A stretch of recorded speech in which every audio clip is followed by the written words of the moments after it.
Lock down نے سکھا دیا کہ آتم نربھر بننا پڑے گا، سیلف ڈیپینڈ بننا پڑے گا۔ اور میں کئی علماء کو جانتا ہوں لاک ڈاؤن کے بعد جنہوں نے تجارت کو اپنایا ہے، جنہوں نے بزنس کو اپنایا ہے۔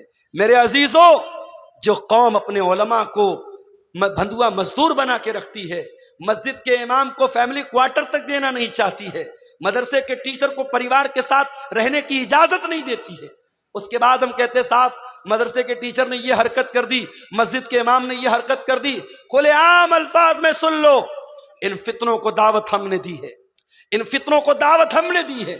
وہ مولوی شادی شدہ ہو کر بیوی سے 6 مہینے دور رہتا ہے، وہ مدرسے کا مدرس، وہ مسجد کا امام 6 مہینے اپنی بیوی سے، اپنے بچوں سے دور رہتا ہے، کون اس کا ذمہ دار ہے؟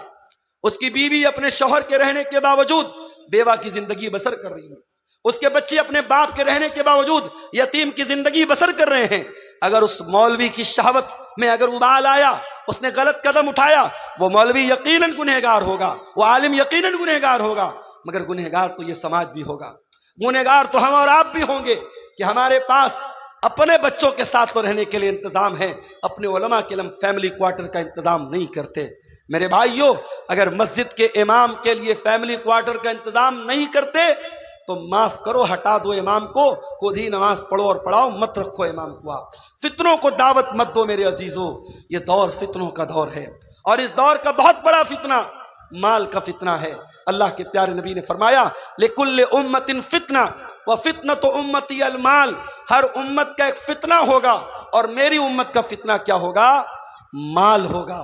اور اللہ کے نبی نے یہ بھی فرمایا یاتی علی الناس زمان لا یبال المرء من این اخذ المال امن حلال ام من حرام، لوگوں پر ایک زمانہ ایسا بھی آنے والا ہے، مال کمانے والا اس بات کی پرواہ نہیں کرے گا کہ مال کہاں سے کما رہا ہے، حلال طریقے سے کما رہا ہے یا حرام طریقے سے کما رہا ہے۔ حلال کے بہت سارے طریقے ہیں میرے بھائی، اگر آپ کے پاس پیسہ ہے، آپ کے پاس ٹائم نہیں ہے، شریعت نے ایک طریقہ رکھا ہے مزاربت کا۔ مزاربت کس کا مطلب کیا ہوتا ہے؟ پیسہ میرا رہے گا، ٹائم کسی اور کا لگے گا، انرجی کسی اور کی لگے گی۔ میں نے 1 لاکھ روپیہ کسی کو دے دیا کہ بھائی 1 لاکھ روپیہ لے لو اور اس سے بزنس کرو، اور بزنس میں جو پروفٹ ہوگا آدھا تم لے لینا، آدھا ہم لے لیں گے، لیکن لاس ہوگا تو لاس کا ذمہ دار میں رہوں گا، تم نہیں رہو گے، اور جو بھی منافع ہوگا پرسنٹیج طے کیا جائے، پیسہ طے نہ کیا جائے۔ اگر پیسہ طے کریں گے تو غلط ہو جائے گا۔ اگر کوئی یہ طے کر لے کہ میں 1 لاکھ روپیہ دے رہا ہوں اور ہر مہینے تم ہم کو 1000 دو گے تو یہ غلط ہو جائے گا۔ ہاں، ہر مہینے جو بھی پروفٹ ہوگا 50% تم لے لو، 50 میں لے لیتا ہوں، 60 تم لے لو، 40 میں لے لیتا ہوں، پرسنٹیج طے کر سکتے ہیں، پیسہ طے نہیں کر سکتے۔ اور پروفٹ میں دونوں شیئر ہوں گے، لیکن لاس میں صرف پیسہ لگانے والا شیئر کرے گا، اور جو محنت کر رہا ہے وہ لاس میں شریک نہیں ہوگا۔ یہ بھی قاعدہ ہے شریعت کا، قانون ہے شریعت کا۔ اگر اس قاعدے کی روشنی میں حلال طریقے سے ہم مزاربت کریں تو بہت پیسہ کما سکتے ہیں، مگر مسئلہ یہ ہے آج انسان اخلاقی طور پر اتنا گر چکا ہے کہ اگر مزاربت کے لیے میں نے کسی کو پیسہ دیا 1 لاکھ روپیہ تو وہ کبھی نہیں شو کرے گا کہ پروفٹ ہو رہا ہے، وہ کہے گا مولوی صاحب لاس ہو رہا ہے۔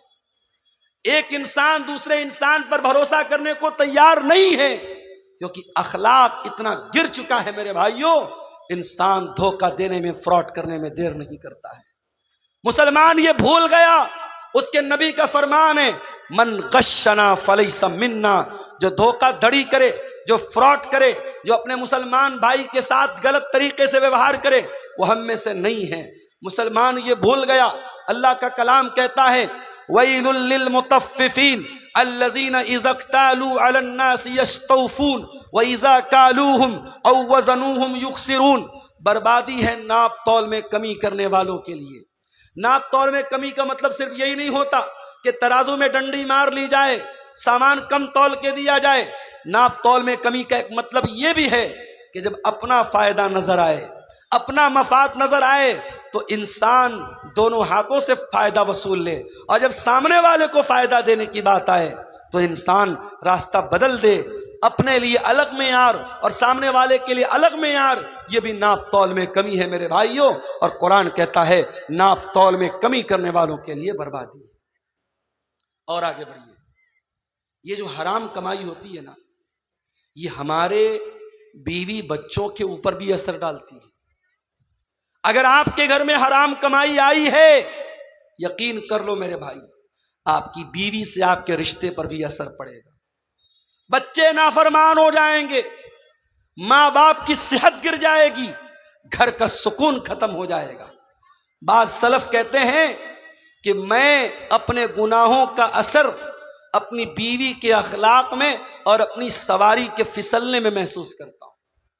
جب میں کوئی گناہ کرتا ہوں تو اپنی سواری کے پھسلنے میں اور اپنی بیوی کے اخلاق میں اس کا اثر محسوس کرتا ہوں۔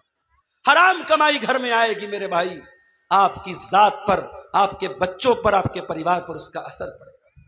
آپ کو تو یہ لگ رہا ہے کہ لاکھ روپے پر میں نے 10,000 روپیہ بیاج کما لیا، مگر میرے رب کا کلام کیا کہتا ہے؟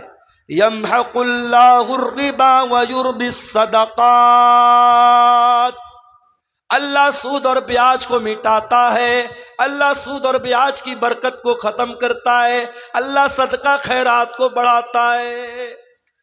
تمہیں یہ لگ رہا ہے میں نے مدرسے میں 1,000 روپیہ چندہ دے دیا، میرا 1,000 کم ہو گیا، اور تمہیں یہ لگتا ہے کہ میں نے 1,000 روپیہ بیاج کے ذریعے کما لیا، میرے اکاؤنٹ میں 1,000 روپیہ بڑھ گئے۔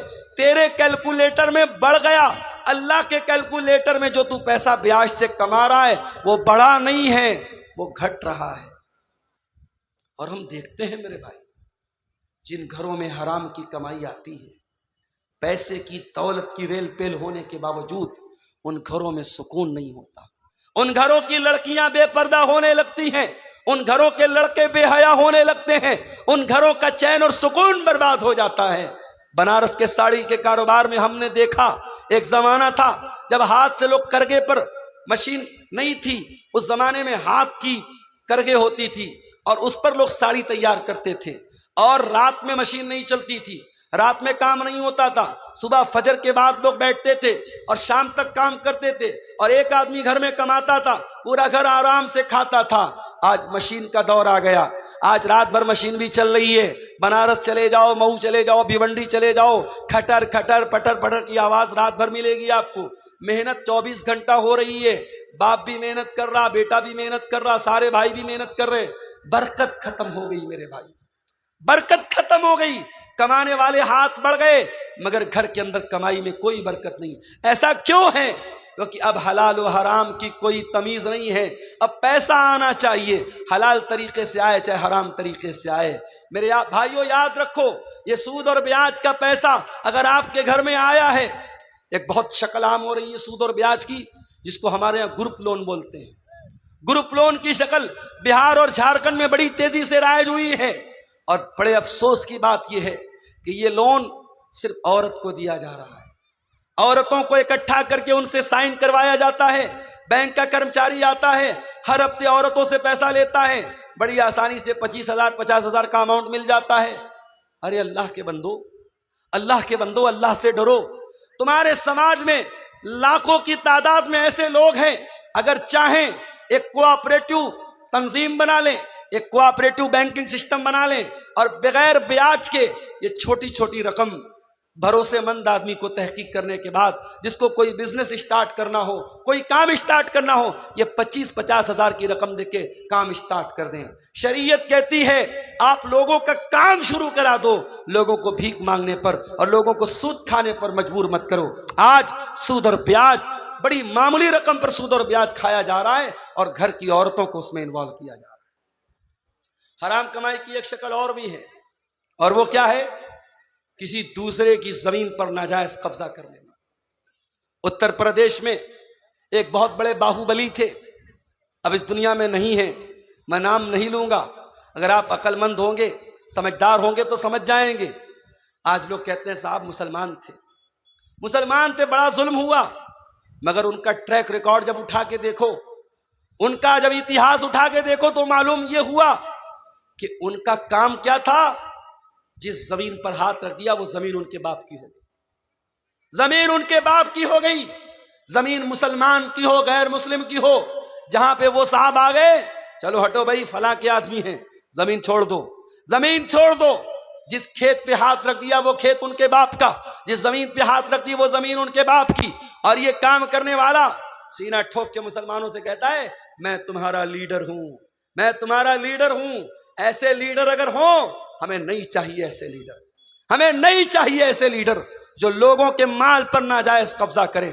معاف کرنا میرے بھائیوں، اللہ کے پیارے نبی کی حدیث ہے من غیر منار الارض لعن اللہ من غیر منار الارض.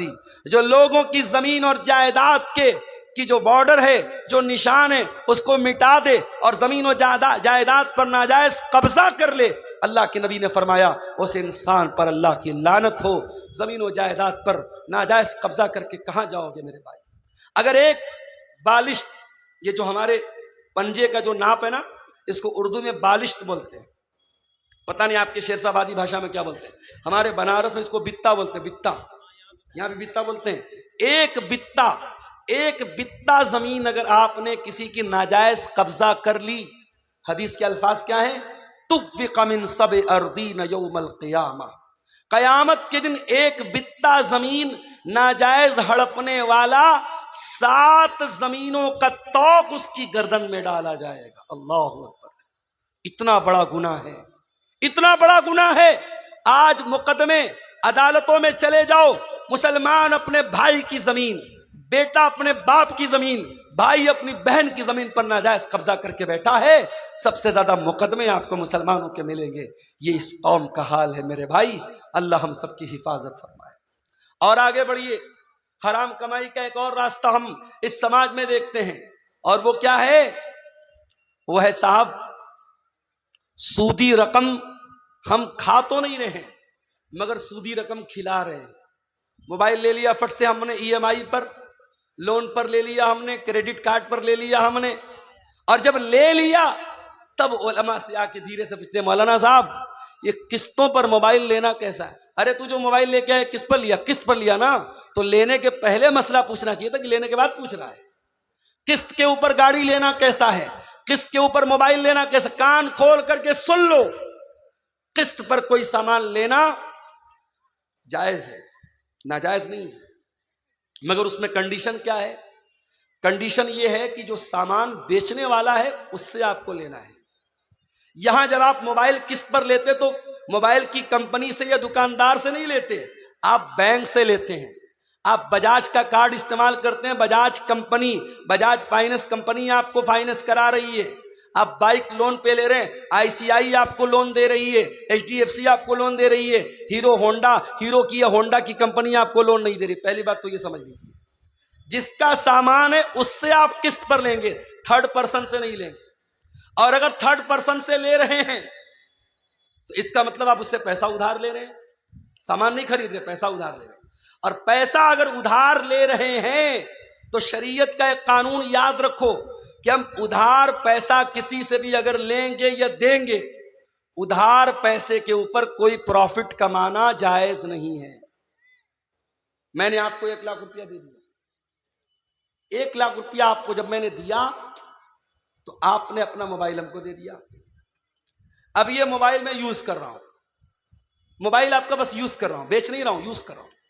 1 مہینے کے بعد آپ آئے اور آپ نے کہا کہ مولوی صاحب آپ 1 لاکھ روپیہ واپس لے لیجئے اور موبائل مجھ کو دے دیجئے. میں نے 1 لاکھ روپیہ واپس لے لیا، موبائل آپ کو دے دیا. ہمیں کیا لگ رہا ہے صاحب یہ تو جائز ہے، اس نے ہم کو پیسہ دی، ہم نے پیسہ دیا تھا، اس نے بدلے میں موبائل دیا تھا. اس موبائل کو ہم گارنٹی کے طور پر تو لے سکتے ہیں، لیکن اس موبائل کو اگر ہم یوز کر رہے ہیں تو یہ بیاج ہو جائے گا میرے بھائی. اتنا خطرناک معاملہ ہے. شریعت کہتی ہے کہ آپ کسی کو قرضہ دے رہے ہیں تو قرضہ احسان کرنے کے لیے ہوتا ہے، قرضہ کمانے کے لیے. کمانا ہے تو بزنس کرو، پارٹنرشپ کرو. اگر کسی کو ادھار دے رہے ہو، ادھار پر 1 پیسہ 1 روپیہ بھی منافع نہیں کما سکتے. ہاں میں نے آپ کو 1 لاکھ روپیہ دیا، کچھ طے نہیں کیا میں نے. آپ جب پیسہ مجھ کو دینے آئے، آپ نے اپنی خوشی سے کہا مولانا صاحب آپ میرے کام آئے تھے، آپ نے میرے بڑے موقع سے میری مدد کی تھی، میں اپنی خوشی سے یہ 1 کلو مٹھائی لے کے آیا ہوں. 1 کلو مٹھائی لے کے آیا ہوں، وہ دیوالی والی مٹھائی نہیں ہونی چاہیے، وہ الگ سے خریدا ہو.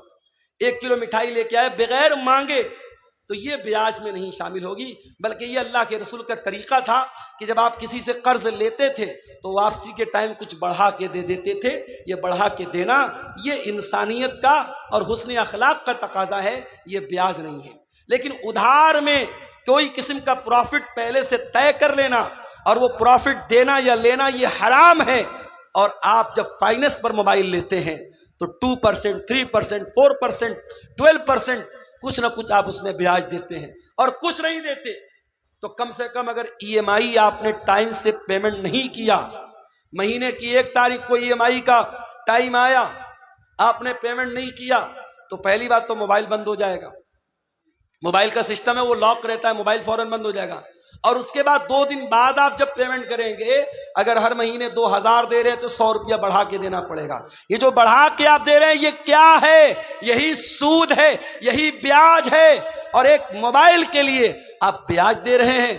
اللہ کے پیارے نبی فرماتے ہیں لعن اللہ آکل الربا وموکلہ وکاتبہ وشاہدیہ۔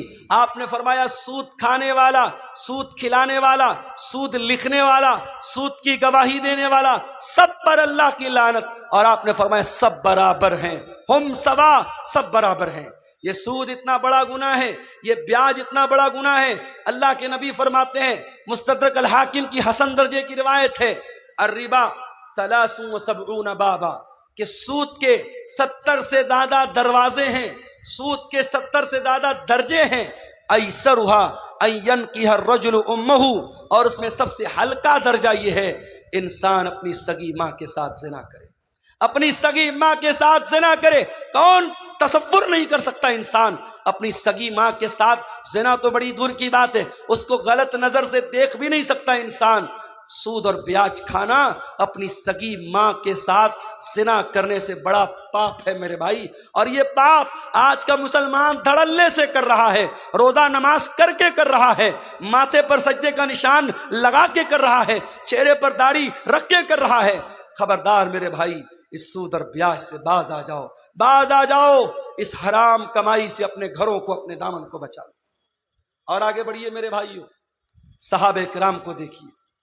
حضرت ابو بکر صدیق، ان کا ایک غلام تھا، وہ ایک مرتبہ کھانے کی کوئی چیز لاتا ہے، حضرت ابو بکر صدیق کو دیتا ہے، حضرت ابو بکر منہ میں ڈال لیتے ہیں۔ وہ کہتا ہے ابو بکر کیا آپ کو معلوم ہے یہ مٹھائی جو میں نے آپ کو کھلائی ہے یہ کیسی تھی؟ میں دور جاہلیت میں لوگوں کی قسمت کا حال بتایا کرتا تھا، اور آج مجھے وہی اسی دور کا ایک آدمی مل گیا، اس کا کام کبھی میں نے کیا تھا، اور اسی دور کے تحفے کے طور پر یہ مٹھائی اس نے دی تھی جو میں نے لا کے آپ کو دے دی اور آپ نے کھا لی۔ حضرت ابو بکر کو جیسے ہی اندازہ ہوا کہ یہ کمائی حرام کی ہے، انہوں نے فوراً اپنے منہ میں ہاتھ ڈالا اور اس مٹھائی کو، اس میٹھی چیز کو اپنے حلق کے نیچے اترنے نہ دیا، الٹی کر کے قے کر کے باہر نکال دیا۔ یہ صحابہ کرام تھے۔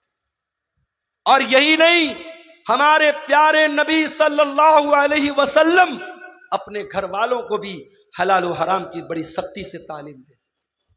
آپ کے نواسے حضرت حسن رضی اللہ تعالیٰ عنہ 5 سال کے بچے ہیں اور مسجد کے اندر کھیل رہے تھے، کھیلتے کھیلتے مسجد کے اندر صدقہ کی کھجوریں آ کے رکھی ہیں، صدقہ کی کھجور آ کے رکھی ہے۔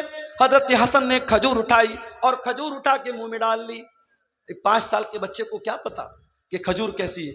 اس کو کھجور نظر آئی، اس نے اٹھائی منہ میں ڈال لی۔ نبی کی نظر پڑ گئی، نبی کی نظر پڑ گئی۔ نبی چاہتے تو اپنے بچے کے، اپنے نواسے کے ہاتھ سے چھین لیتے، اس کے منہ میں سے نکال لیتے، مگر نبی نے تربیت کیا کی میرے بھائیوں؟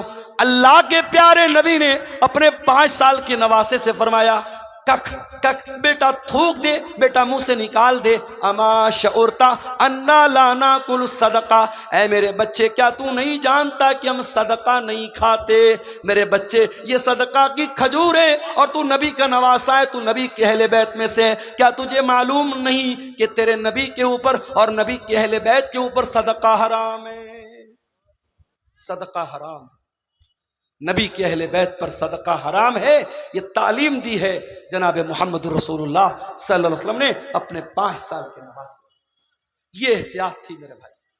بنارس میں مجھے بہت اچھی طریقے سے یاد ہے، ایک زمانہ تھا، یہ جو کپڑا ہوتا نا کپڑا، کچھ کپڑے ایسے بنتے تھے بنارس میں جس پر مور بنا رہتا تھا. مور بنا ہے یا چڑیا بنی ہے یا بندر بنا ہے یا کوئی بھی تصویر بنی ہے. علماء کا فتویٰ تھا کہ کپڑے پر اگر فیگر بنا ہے اس فیگر والے کپڑے کی کمائی صحیح نہیں ہے. اور بنارس میں ساڑی کا کاروبار کرنے والوں کو بڑا بڑا آفر ملتا تھا، بڑی بڑی رقم ملتی تھی کہ اگر تم تصویر والا کپڑا تیار کرو گے ہم تمہیں پیسہ زیادہ دیں گے، تمہاری ساڑی مہنگی بکے گی. مگر احتیاط ہوتی تھی، لوگ نہیں تیار کرتے تھے. اور اگر کسی کے بارے میں پتہ چل جاتا تھا کہ وہ انسان اپنے ساڑی کے اوپر، اپنے کپڑے کے اوپر امیج بنا کر کے بیچ رہا ہے، لوگ اس کے گھر دعوت نہیں کھاتے تھے، لوگ اس کے گھر کھانا نہیں کھاتے تھے. یہ احتیاط بنارس میں میں نے اپنی آنکھوں سے دیکھی. مگر آج کیا ہو رہا ہے؟ آج وہ احتیاط ختم ہو گئی میرے بھائی. آج احتیاط کا دور ختم. آج بنارس میں ہزاروں لوگ ساڑی پر تصویر والی ساڑی بنوا رہے ہیں، بیچ رہے ہیں، کاروبار کر رہے ہیں اور کوئی فرق نہیں پڑ رہا ہے. پیسہ کما رہے ہیں، دبا کے پیسہ کما رہے ہیں. یاد رکھو میرے بھائیوں، پیسہ تو یہیں رہ جائے گا، زمین تو یہیں رہ جائے گی، جائیداد تو یہیں رہ جائے گی، اور ہم مر کر کے اللہ کے پاس جائیں گے اور اللہ پوچھے گا میرے بندے تیرے سامنے حلال کے بہت سارے راستے تھے، تو نے حرام کیوں اپنایا، تو نے غلط کیوں اپنایا؟ اس لیے کہ قیامت کے دن 5 سوالوں کا جواب دیے بغیر عبد الغفار کو بھی فرصت نہیں ہے، شیخ وسیم مدنی کو بھی فرصت نہیں ہے، ہمارے علماء کو بھی فرصت نہیں ہے، آپ کو بھی مہلت نہیں ہے. 5 سوالوں کا جواب تو سب کو دینا ہے. کیا سوال ہوگا؟ لا تزول قدم ابن آدم من عند ربه یوم القیامہ. قیامت کے دن انسان اپنی جگہ سے ہل نہیں پائے گا جب تک 5 سوالوں کا جواب نہیں دے دے گا.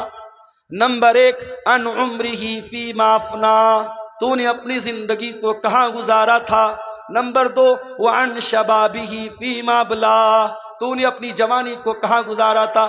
تیسرا سوال، وعن مالہ من این اکتسبہ، تو نے مال کہاں سے کمایا تھا. چوتھا سوال، وفیما انفقہ، تو نے مال کہاں پر خرچ کیا تھا. اور 5واں سوال، وماذا عمل فیما علم، تو نے جو علم حاصل کیا تھا اس علم کے اوپر تو نے عمل کتنا کیا تھا. یہ 5 سوال کا جواب سب کو دینا ہے.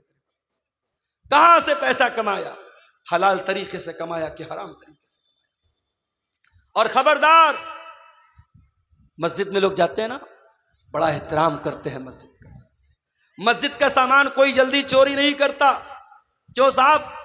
مسجد کا سامان ہے. مسجد کا سامان کوئی بہت گھٹیا آدمی ہوتا ہے وہی چوری کرتا ہے. ایک عام مسلمان مسجد کا بہت احترام کرتا ہے. اور تمام مسجدوں میں سب سے بڑی مسجد کون ہے؟ مسجد حرام ہے، خانے کعبہ ہے. کان کھول کر کے سن لو، ایک مسلمان کی عزت، ایک مسلمان کی جان، ایک مسلمان کا مال، اس کی جو عزت ہے، اس کا جو سمان ہے، اس کا جو احترام ہے، وہ خانے کعبہ سے بھی بڑھ کر کے. اور دلیل بھی آپ کو پڑھ کے سنا دیتا ہوں. نبی نے آخری حج کیا، حجۃ الوداع کا موقع ہے، نبی نے پہلا اور آخری حج کیا ہے. بقرہ عید کا دن ہے، یوم النحر ہے. اللہ کے پیارے نبی مینا کے اندر ہیں، اپنے صحابہ سے کہتے ہیں ایو یوم ھذا، آج کا دن کون سا دن ہے؟ صحابہ کہتے ہیں اللہ اور اس کے رسول زیادہ بہتر جانتے ہیں. آپ نے فرمایا کیا آج یوم النحر نہیں ہے؟ کیا آج بقرہ عید کا دن نہیں ہے؟ پھر آپ نے پوچھا کہ مہینہ کون سا ہے؟ صحابہ نے کہا اللہ اور اس کے رسول زیادہ بہتر جانتے ہیں. آپ نے فرمایا کیا یہ ذی الحجہ کا مہینہ نہیں ہے؟ پھر آپ نے پوچھا یہ کون سا شہر ہے؟ صحابہ نے کہا اللہ اور اس کے رسول زیادہ بہتر جانتے ہیں. آپ نے فرمایا کیا یہ شہر مکہ نہیں ہے؟ اس کے بعد آپ نے فرمایا او لوگو ان دماءکم و اموالکم و اعراضکم حرام علیکم کحرمت یومکم ھذا فی بلدکم ھذا فی شہرکم ھذا. او لوگو، تمہاری مال، تمہارا مال، تمہاری جان اور تمہاری عزت و آبرو ایک دوسرے کے لیے حرام ہے، ایک دوسرے کے لیے حرام ہے. جیسے آج کا یہ دن حرام ہے، جیسے یہ مہینہ حرام ہے، جیسے یہ شہر مکہ حرام ہے. جیسے مکہ کا احترام کرتے ہو، جیسے ذی الحجہ کا احترام کرتے ہو، جیسے آج کے دن کا احترام کرتے ہو، ایک مسلمان اپنے بھائی کی جان اور مال کا احترام کرے۔ میرے عزیزو، صحابہ کرام بڑی احتیاط کرتے تھے۔ حضرت سعد بن ابی وقاص صحابی رسول ہیں، ان کے بارے میں مشہور تھا کہ وہ مستجاب الدعوات تھے۔ سعد بن ابی وقاص جب دعا کرتے تھے ان کی دعا جلدی قبول ہو جاتی تھی۔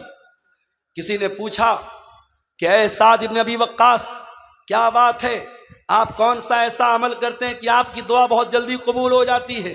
تو حضرت سعد بن ابی وقاص نے کیا جواب دیا؟ کہا کہ اے لوگو، میں جب کھانا کھاتا ہوں تو مجھے معلوم ہوتا ہے کہ میں وہ کھانا کون سی کمائی کا کھا رہا ہوں۔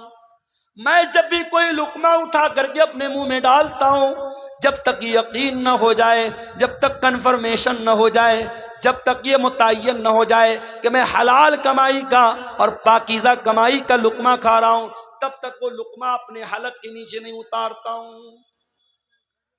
ایک بہت بڑے اہل حدیث عالم کا واقعہ سیرت نگاروں نے لکھا ہے، غالباً اگر میری یادداشت دھوکہ نہیں کھا رہی ہے، غالباً یہ مولانا عبداللہ غازی پوری کا واقعہ ہے۔ عبداللہ غازی پوری رحمت اللہ علیہ بہت بڑے اہل حدیث عالم تھے۔ ان کو کہیں سفر پہ جانا تھا، ٹرین کا ٹائم ہو گیا، اسٹیشن پر پہنچے، اتنا ٹائم نہیں تھا کہ ٹکٹ خرید سکتے اور سامنے ٹرین چھوٹ رہی تھی، اور اس زمانے میں اتنی ٹرینیں نہیں تھی کہ چلو ایک ٹرین چھوٹ گئی تو دوسری پکڑ لیں گے۔ مولانا عبداللہ غازی پوری صاحب نے جلدی سے ٹرین پکڑی، ٹرین پر سوار ہو گئے، مگر دل ہی دل میں یہ احساس ہو رہا تھا میں نے ٹکٹ نہیں خریدا ہے، یہ ریلوے کی چوری ہے، یہ سرکار کی چوری ہے۔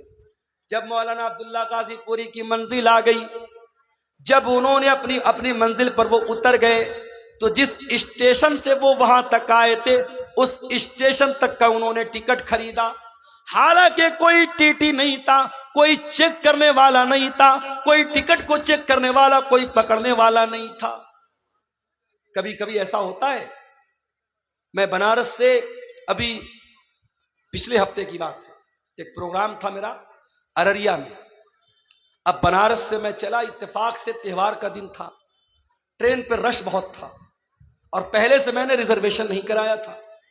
اب اس کے بعد جب میں ٹرین پہ لوکل ٹکٹ لے کر کے، جنرل ٹکٹ لے کے جب میں چڑھا تھا، میں نے سوچا ٹی ٹی ملے گا، اس سے بات کروں گا اور ٹکٹ کٹوا کر کے اے سی میں کہیں جگہ مل جائے گی تو اے سی بیٹھ جاؤں گا۔ اب صاحب رش اتنا تھا کہ ٹرین میں کہیں بیٹھنے کی جگہ نہیں تھی، ٹی ٹی کا دور دور تک پتہ بھی نہیں تھا۔ اب آپ کو میں بتاؤں کہ بنارس سے پٹنہ تک تقریباً 5 گھنٹے میں نے اے سی جو بوگی ہوتی ہے اس کا جو باتھ روم ہوتا ہے، باتھ روم کے پاس کھڑے ہو کر کے، بیگ میرے پیٹھ پر لدا ہوا تھا، بیگ لادے ہوئے 5 گھنٹے کھڑے ہو کر کے میں نے وہ سفر کیا۔ اس کے بعد جب بیچ میں ٹی ٹی آیا، ٹی ٹی نے کہا ملا جی کہاں جا رہے ہو؟ میں نے کہا سر پٹنہ جا رہا ہوں، کوئی سیٹ دے دیجئے، پیسہ میں دے دوں گا۔ کہا نہیں ملا جی کوئی سیٹ نہیں ہے، لیکن آپ اے سی کی بوگی کے اندر کھڑے ہیں، آپ کو فائن کٹوانا پڑے گا۔ میں نے کہا سر میں اندر کہاں کھڑا ہوں، باتھ روم کے پاس کھڑا ہو کر کے جا رہا ہوں، ٹکٹ تو ہے میرے پاس۔ کہا کہ آپ چونکہ اے سی بوگی میں چڑھے ہیں آپ کو فائن دینا پڑے گا۔ میں نے کہا جنرل میں جانے لائق حالات نہیں ہیں۔ اس نے کہا جنرل میں تو چھوڑ دو، آپ نے جنرل کا ٹکٹ لیا، آپ اے سی میں آئے ہو۔ اس نے 1000 روپیہ فائن بھی کاٹی اور 5 گھنٹے کا سفر میں نے کھڑے ہو کر کے گزارا۔ آج حالات یہ ہیں، جب رش کا ٹائم ہوتا ہے ٹکٹ جلدی نہیں ملتا ہے۔ مولانا عبداللہ غازی پوری اس دور میں وہ ٹکٹ بغیر خریدے واپس جا سکتے تھے، مگر ان کی احتیاط دیکھو میرے بھائی، ان کا تقویٰ دیکھو۔ وہ جس اسٹیشن سے آئے تھے اس اسٹیشن تک کا انہوں نے ٹکٹ خریدا اور وہی ٹکٹ خرید کر کے اس کو پھاڑ دیا۔ ان کے ساتھیوں نے پوچھا مولانا یہ کیا کیا آپ نے؟ کہا میرے بھائیو، میں ریلوے کا کی ٹرین کا میں نے سفر کیا تھا اور میں جلدی بازی میں ٹکٹ نہیں خرید پایا تھا، میں نے جان بوجھ کر کے اسی اسٹیشن کا ٹکٹ خرید کر کے پھاڑ دیا تاکہ اتنی رقم سرکار کے خزانے میں چلی جائے۔ یہ ہمارے علماء تھے، یہ ہمارے علماء تھے جو سرکار اور حکومت اور گورنمنٹ کی چوری کو بھی چوری سمجھتے تھے، اور آج مسلمان اپنے مسلمان بھائی کا سامان چوری کرنے میں بھی دریغ نہیں کرتا ہے۔ میرے عزیزوں، یہ احتیاط اپنے اندر پیدا کرو۔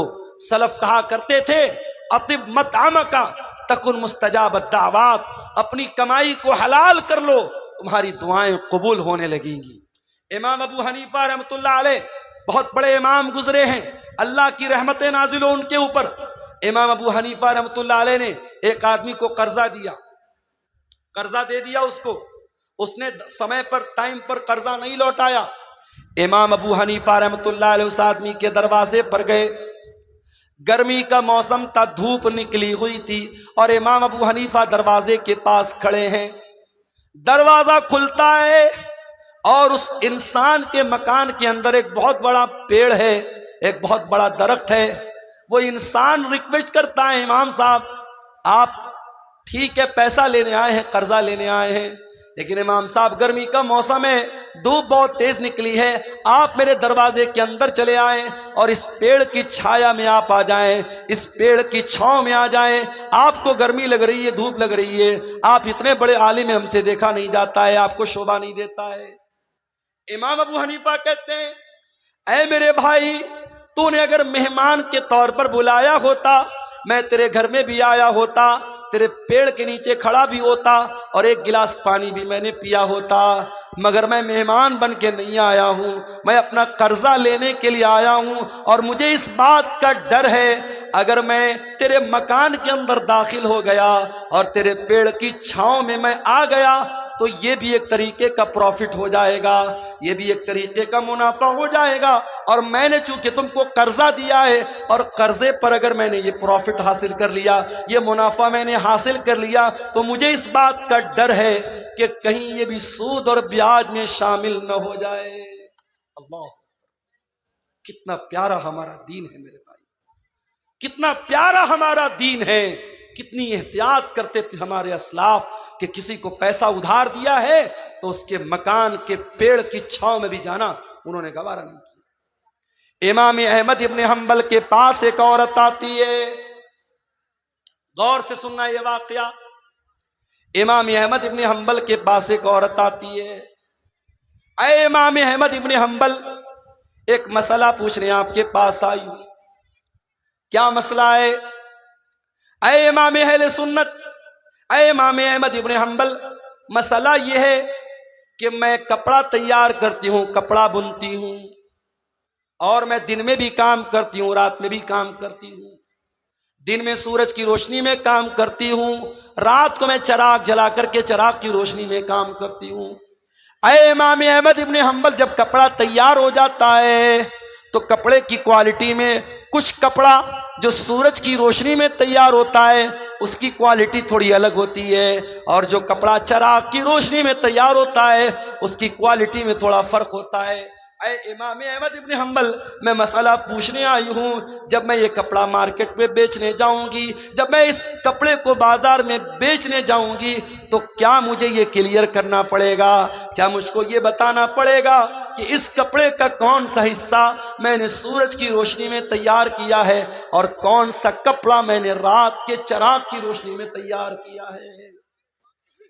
امام احمد ابن حنبل حیران ہو گئے، کہا کہ اے میری بہن، مسئلہ میں بعد میں بتاؤں گا، پہلے میں یہ جاننا چاہتا ہوں، اتنی اللہ والی، اتنی تقوی والی تو عورت ہے کون جو آ کر کے یہ مسئلہ پوچھ رہی ہے کہ کپڑا اگر سورج کی روشنی میں تیار ہوا ہے اور چراغ کی روشنی میں تیار ہوا ہے تو کیا کسٹمر کو یہ بتانا پڑے گا کہ کون سا کپڑا سورج کی روشنی میں تیار ہوا ہے اور کون سا کپڑا چراغ کی روشنی میں تیار ہوا ہے؟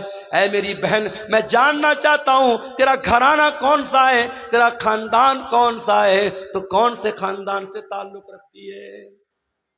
اس عورت نے کہا اے امام احمد ابن حنبل، میں امام بشر الحافی کی بہن، اس دور کے ایک بہت بڑے امام تھے امام بشر الحافی، میں ان کی بہن ہوں۔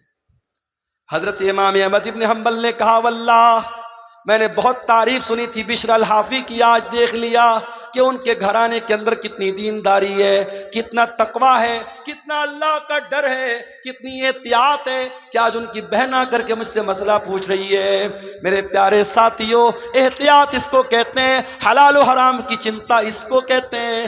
آج تو ہمارا مزاج یہ بن چکا ہے، بس پیسہ آنا چاہیے چاہے جیسے آ جائے، اور یہی وجہ ہے آج رشتوں کی برکت میرے پیارے ساتھیوں ختم ہو چکی۔ آج جب لڑکی دیکھنے کے لیے جب لڑکے کی ماں جاتی ہے تو کیا دیکھتی ہے؟ لڑکی کی پرسنالٹی کیسی ہے، لڑکی کتنی خوبصورت ہے، لڑکی کا گھر اور مکان کیسا ہے، لڑکی کتنا جہیز لے کر کے آئے گی۔ کاش ہم نے لڑکی کے گھر والوں کا تقویٰ دیکھا ہوتا، لڑکے کی دینداری دیکھی ہوتی، اور متقی اور پرہیزگار لڑکی کو بہو بنا کے گھر میں لاتے تو شاید آج حالات وہ نہ ہوتے جو آج اپنی آنکھوں سے ہم اور آپ دیکھ رہے ہیں۔ حضرت عمر فاروق کا وہ واقعہ یاد کیجئے۔ حضرت عمر فاروق اپنے دور میں گشت پر نکلے، ایک مکان کے پاس سے گزرتے ہیں، ایک لڑکی کی آواز آ رہی ہے۔ لڑکی کی ماں اپنی لڑکی سے کہہ رہی ہے، بیٹی دودھ میں اٹھ کر کے پانی ملا دے، صبح ہم دودھ کا کاروبار کرنے جائیں گے، دودھ بیچنے جائیں گے، رات بہت ہو چکی ہے، تو جلدی سے دودھ میں پانی ملا دے۔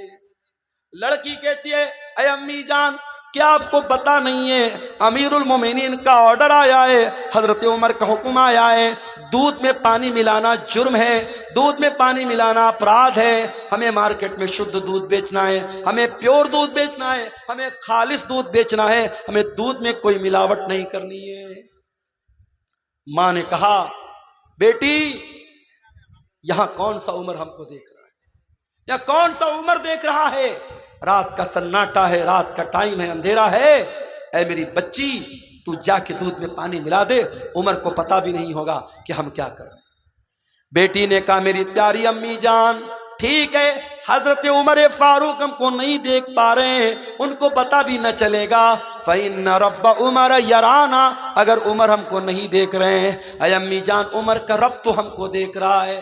اے میری پیاری ماں، امیر المومنین نہیں دیکھ پا رہے ہیں لیکن رب العالمین تو دیکھ رہا ہے، اللہ تو دیکھ رہا ہے، اللہ کو کیا جواب دیں گے؟ میری پیاری ماں تو اس سوال کا جواب دے دے، میں دودھ میں پانی ملانے کے لیے تیار ہو جاؤں۔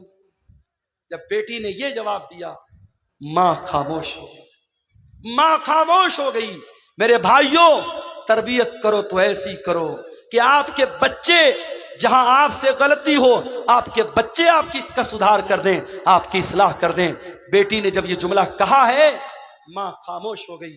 حضرت عمر فاروق نے مکان کا نمبر نوٹ کر لیا، مکان کی نشانی نوٹ کر لی، گھر آئے، صبح کو سارے بچوں کو اکٹھا کیا، کہا ہے میرے پیارے بچوں، کل جب میں رات میں گشت پر نکلا تھا، میں ایک لڑکی کے مکان کے پاس سے گزرا تھا، میں نے لڑکی کی اور اس کی ماں کی بات چیت کو سنا ہے۔ میرے بچوں، میں نہیں جانتا وہ لڑکی کتنی خوبصورت ہے، میں نہیں جانتا وہ لڑکی کون سے خاندان سے اس کا تعلق ہے، میں نہیں جانتا اس کا حسب و نسب کیسا ہے، اس کا خاندان کیسا ہے، لیکن میں اتنا جانتا ہوں وہ لڑکی بہت اللہ والی ہے، بہت اللہ سے ڈرنے والی ہے، بہت تقوی والی ہے، اور میں اس لڑکی کو اپنے گھر کی بہو بنانا چاہتا ہوں۔ اب تم بتاؤ تم میں سے کون اس سے نکاح کرے گا؟ اللہ اکبر۔ لڑکی کی شکل بھی نہیں دیکھا ہے، لڑکی کا خاندان بھی نہیں دیکھا ہے، لڑکی کا دین دیکھا ہے، اور حضرت عمر بہو بنانے کو تیار ہیں۔ اور بیٹے بھی ایسے ہیں، ایک بیٹا آگے بڑھتا ہے، اس کا نام عاصم تھا، عاصم بن عمر، اس نے کہا ابا جان میں شادی کر لوں گا اس لڑکی کے ساتھ، آپ میرا نکاح کرا دیجئے۔ حضرت عمر نے اس لڑکی کو بہو بنایا، اور دنیا کی تاریخ نے، دنیا کی نظروں نے دیکھا، اسی لڑکی کی نسل سے آگے چل کر کے ایک انسان پیدا ہوتا ہے جس کو دنیا عمر بن عبدالعزیز کے نام سے جانتی ہے، جس کو دنیا عمر ثانی کے نام سے جانتی ہے۔ میرے پیارے ساتھیوں، جب مائیں متقی ہوں گی، جب مائیں دیندار ہوں گی، جب باپ دیندار ہوں گے، تو پھر ان سے پیدا ہونے والی اولاد کے بارے میں آپ امید کر سکتے ہیں کہ وہ بھی دیندار ہوگی۔ جب ماں اور باپ کے اندر حلال و حرام کا فرق نہیں ہوگا، جب ماں کو اس بات کی چنتا نہیں ہے کہ گھر میں جو پیسہ آ رہا ہے وہ حلال کا آ رہا ہے یا حرام کا آ رہا ہے، جب باپ پیسہ کمانے کے پیچھے اندھا بن چکا ہے اور ہر طریقے کا علم غلم سود بیاج رشوت حرام کا پیسہ گھر میں آ رہا ہے، اور اس پیسے سے جب اپنے بچوں کی پرورش کریں گے تو اللہ کے نبی کیا فرماتے ہیں کہ جس جسم کی پرورش حرام کمائی سے ہوگی فالنار اولا بہی، وہ جسم جہنم کی آگ پہ قیامت کے دن جہنم کی آگ میں ڈالا جائے گا۔ میرے عزیزو، اپنے بچوں کو حرام کمائی سے بچاؤ، اپنے بچوں کو حلال کمائی کھلاؤ، اپنے بچوں کے بدن میں حلال کمائی کا خون دوڑاؤ۔ ہمارے نبی نے ساری زندگی حلال اور پاکیزہ چیزوں کو کھانے کی تعلیم دی ہے۔ ہمارے نبی کے دنیا میں آنے کا ایک مقصد یہ بھی تھا وَيَضَعُ عَنْهُمْ إِصْرَهُمْ وَالْأَغْلَالَ الَّتِي كَانَتْ عَلَيْهِمْ، میرا نبی حلال چیزوں کو تمہارے لیے پاکیزہ چیزوں کو تمہارے لیے حلال کرنے آئے تھے، میرے نبی ناپاک چیزوں کو تمہارے لیے حرام کرنے آئے تھے، اور میرے نبی تمہارے کندھے کے اوپر تمہارے اوپر جو زنجیریں تھی جو بیڑیاں تھیں ان بیڑیوں سے تم کو آزاد کرنے کے لیے دنیا میں آئے تھے۔ نبی آئے تھے اسی لیے تاکہ حرام چیزوں کی بیڑیوں اور زنجیروں سے ہمیں آزاد کر دیں۔ میرے بھائیوں، حرام کمائی کی ان زنجیروں سے اپنے دامن کو بچا لو۔ آج واللہ ہمارے گھروں کے سکون کو یہ حرام کمائی برباد کر رہی ہے، اور میں پھر سے کہتا ہوں ہر حرام کا ایک حلال الٹرنیٹ شریعت میں موجود ہے۔ آپ سود اور بیاج اگر حرام ہے تو آپ یہ مت سمجھیے کہ مولوی صاحب اگر سود حرام ہے تو ہمارے پاس پیسہ ہے تو ہم کیا کریں۔ میں نے اس کا حلال الٹرنیٹ آپ کو بتایا، آپ مضاربت کیجئے، آپ پارٹنرشپ پر کاروبار کیجئے، حلال طریقے سے بزنس کیجئے۔ اگر آپ سود پر قرضہ کا لین دین نہیں کرتے ہیں، بغیر سود کے آپ قرضے کا لین دین کیجئے۔ آج بہت سارے شہروں میں اسلامی بیت المال قائم ہے اور بہت سارے لوگ مل کر کے اس میں تعاون کرتے ہیں، اور چھوٹے چھوٹے اماؤنٹ جو غریب لوگ ہوتے ہیں، جو مڈل کلاس کے لوگ ہوتے ہیں، جن کو چھوٹا موٹا کام کرنے کے لیے پیسے کی ضرورت پڑتی ہے، ان کو سود اور بیاج سے بچانے کا یہ کام آپ کر سکتے ہیں۔ اور یاد رکھو میرے بھائیوں، یہ بڑے بڑے جلسے کرانے سے بڑا کام ہے۔ سیمانچل کے اس علاقے میں جس تیزی سے سود اور بیاج کا پنجہ سود اور بیاج اپنا پنجہ گاڑ رہا ہے، اس ماحول میں ہمیں اور آپ کو یہ کام کرنے کی ضرورت ہے۔ اور میں جانتا ہوں سیمانچل کے میں ان علاقوں میں بھی گیا ہوں، ارریا کے ایک علاقے میں گیا، پٹنہ سے بائی کار میں گیا تھا، 7 گھنٹے مجھ کو لگے تھے، اتنا خراب راستہ تھا، ٹیڑھا میڑھا پل تھا۔ پل جب ختم ہوا، جب گاؤں آیا تو گاؤں جانے کے لیے ایک بڑا معمولی سا پل بنا ہوا تھا جس پر صرف پیدل یا بائک سے جا سکتے تھے، 4 ویلر کو اس پار ہم لوگوں نے روکا، بڑی مشکل سے سفر طے کر کے وہاں ہم پہنچے تھے۔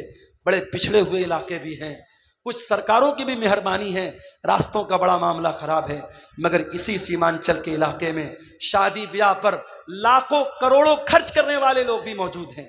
اور ابھی جیسا کہ میں نے بتایا کہ ایک حرام کمپنی میں 2 کروڑ کی رقم ایک مسلمان نے لگائی تھی۔ اگر ہم حرام چیزوں میں 2 کروڑ روپیہ لگا سکتے ہیں تو میرے بھائی ایک ایسی چیز، ایک تنظیم آپ بنا لیں، ایک بیت المال آپ بنا لیں، اور سماج کے زیادہ نہیں 100 لوگ مل کر کے اگر 1000 روپیہ بھی اکٹھا کر کے اس میں انویسٹ کریں، 1 لاکھ روپیہ انہوں نے اس میں ڈال دیا، 100 لوگوں نے مل کر کے 1000 ڈالا، 1 لاکھ روپیہ آ گیا۔ اب اس 1 لاکھ کا آپ کو کیا استعمال کرنا ہے؟ کوئی بھی غریب آدمی جس کو 10,000 5,000 روپے کی ضرورت ہے، آپ پہلے ویریفائی کر لیں، تحقیق کر لیں، اس انسان کے کچھ پیپر وغیرہ لے لیں تاکہ وہ بے ایمانی نہ کر سکے، اور بغیر بیاج کے اس کو پیسہ دیں۔ یہ کام آپ اگر کریں، واللہ بتا رہا ہوں بہت سارے گھروں میں یہ جو گروپ لون ہے، یہ جو بندھن لون ہے، اور یہ چھوٹے چھوٹے اماؤنٹ جو لون پر لیے جا رہے ہیں، اور ہمارے مسلمانوں کے غریب گھروں کو سود اور بیاج کی چکی میں پیسا جا رہا ہے، یہ لعنت میرے بھائیوں ختم ہو سکتی ہے، بس قدم آگے بڑھانے کی دیر ہے۔ میں اسی کٹیہار کے علاقے میں گاؤں کے لوگوں نے مجھے بتایا کہ وہاں مسجد اور عیدگاہ بنانے کی بات آئی، گاؤں کے لوگوں نے بہت چھوٹا اماؤنٹ، شاید 100 روپیہ یا کتنا 10 روپیہ شاید بتا رہے تھے کہ ایک پریوار میں جتنے لوگ ہیں ہر آدمی کی طرف سے 10 روپیہ دینا ہے۔ ہر آدمی، ایک پریوار میں اگر 10 لوگ ہیں تو 100 روپیہ دینا ہے، پریوار میں 7 لوگ ہیں 70 روپیہ دینا ہے۔ 10 روپیہ اکٹھا کر کے ہر ہفتہ کئی لاکھ روپیے اس گاؤں کے لوگوں نے اکٹھا کیا، قبرستان کی زمین خریدی، عیدگاہ کی باؤنڈری کی، اور ابھی اور بھی کام وہ لوگ کرنے جا رہے ہیں۔ آپ کے قریب کے کسی گاؤں کے لوگوں نے مجھے بتایا۔ تو یہ کام، اس طریقے کے کام ہم کر سکتے ہیں میرے بھائیوں۔ آپ کو قدم بڑھانے کی اور ہمت کرنے کی ضرورت ہے۔ میں جانتا ہوں شیر شاہ آبادی قوم کے اندر اللہ تعالیٰ نے بہت صلاحیت دی ہے، اس صلاحیت کا صحیح استعمال کیجئے، اپنے سماج میں ہونے والی برائیوں سے میرے بھائیوں اپنے آپ کو بچائیے۔ ایک صاحب سوال کر رہے ہیں کہ یوٹیوب کی کمائی حرام ہے تو کامیڈین یوٹیوب کا پیسہ مدرسے میں دان کرنا کیسا ہے، اور ڈریم 11 کا جیتا ہوا پیسہ مدرسہ مسجد میں دان کرنا کیسا ہے؟ ظاہر ہے اگر مدرسے والوں کو پتا ہے کہ یہ پیسہ یہ حرام کمائی کا در ہے، مدرسے والے نہ لیں، اور اگر مدرسے والوں کو نہیں پتا اور مدرسے والوں نے لے لیا تو ان کا لینا تو غلط نہیں ہے، مگر دینے والے کو کوئی ثواب نہیں ملے گا۔ بھائی کوئی چور اگر چوری کرے اور چوری کا مقصد کیا بیان کرے کہ میں امیروں کا پیسہ چرا کر کے غریبوں کی مدد کر رہا ہوں، تو بھائی مدد کرنے کا یہ کوئی طریقہ نہیں ہے۔ تو جب اس طریقے کے کامیڈی ویڈیو بنا کر کے پیسہ کمانا درست نہیں ہے تو پھر اس کی کمائی بھی درست نہیں ہے، اور اس کمائی سے آپ کا دان کرنا اور صدقہ کرنا بھی صحیح نہیں ہے۔ واللہ عالم بالصواب۔ تو میرے عزیزوں، یہ حرام کمائی کے بارے میں چند باتیں میں نے آپ کے سامنے رکھی تھی، اور آپ یہ بات دیکھیے کہ ہماری شریعت میں حرام کمائی اور حلال کمائی کے تعلق سے اتنی احتیاط بتائی گئی ہے کہ اللہ کے پیارے نبی صلی اللہ علیہ وسلم نے جہنم کی وعید بیان کی ہے ان لوگوں کے بارے میں جو لوگوں کا مال ناجائز طریقے سے کھا لیتے ہیں۔ میں آخری حدیث سنا کر کے بات کرتا ہوں۔